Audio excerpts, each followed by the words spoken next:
ആ അത് തന്നെ ഉള്ള സ്ഥലത്തിൽ അത് വിൽപ്പന നടത്തി ആ ക്യാഷ് അക്കൗണ്ടിൽ ഇടുക, എന്നിട്ട് വീടും ബാക്കി പരിസരവും വൃത്തിയാക്കാൻ നിങ്ങളെ ചിലവിന് എടുക്കുക. അപ്പോൾ നിങ്ങളുടെ ഇപ്പോഴത്തെ ബുദ്ധിമുട്ട് മാറി കിട്ടുമെന്ന് പറയുന്നുണ്ട് സുഗുണമാമ. അത് ശരിയാണ് സുഗുണമാമ. അതെന്താ വിഷമിക്കേണ്ട കാര്യമാണോ യൂട്യൂബ് ഇതുള്ളത്? ഇതറിയാതെ വന്നതാണ് എന്ന് പറയുന്നുണ്ട്. അതെ അതെ, പ്രശ്നമില്ല. മജീദ് പറഞ്ഞു ഈ SLS എപ്പോഴും അല്ല ലൈക്ക് അടിച്ചാൽ നല്ല കാര്യമല്ലേ സുഗുണമാമ പറയുന്നത്.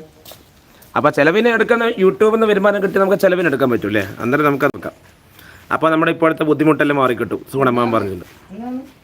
വീടും ഇതെല്ലാം ആക്കി നമുക്ക് എന്തെങ്കിലും വരുമാനത്തിനാക്കിയാൽ നിങ്ങൾക്ക് വളപ്പ് വൃത്തിയാക്കേണ്ട പൈസ കിട്ടിയാൽ വൃത്തിയാക്കാമല്ലോ എന്ന്. അതാണ് യൂട്യൂബ് വരുമാനം മുന്നോട്ട് പോകുക. അതിനെന്താ മാമ വിഷമം? സുരേഷ് കുമാർ വന്ന് അണ്ണാന്ന് വിളിക്കുന്നുണ്ട്. സുരേഷ് കുമാർ ഹായ്, നല്ല വാക്കാ പറഞ്ഞു സുഗുണമാമ. ഹായ് സുരേഷ് കുമാർ അണ്ണാ ഹായ്. നല്ല ഇതിലാക്കിയിട്ട് നിങ്ങൾ വളപ്പ് വൃത്തിയാക്കേണ്ട ഇത് നോക്കുക. അത് വൃത്തിയാക്കിയാൽ നിങ്ങൾക്ക് ജീവിക്കാനുള്ളൊരു പൈസയോ അപ്പോൾ നിങ്ങളെ ബുദ്ധിമുട്ടും മാറിക്കിട്ടും. അതാണ് സുഗുണമാമ പറഞ്ഞത്. നല്ല കാര്യം അത്.